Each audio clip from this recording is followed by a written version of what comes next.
Hello guys, in today's video I'm gonna show you how to fix Genshin Impact black screen problem easy and quick. If you want to fix it, all you need to do first just if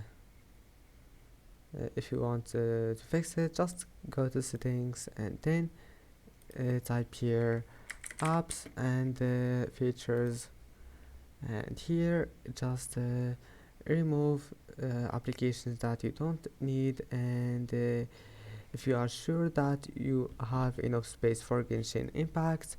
Now let's move to the next step. Go back and go to privacy and then go to background apps. Now just turn off this one. You will find it like that. Just turn it off, and after that just go to task manager and go to details, and here go and open Genshin Impact. Now come back here and scroll down until you find it, and let's say that this is Genshin Impact.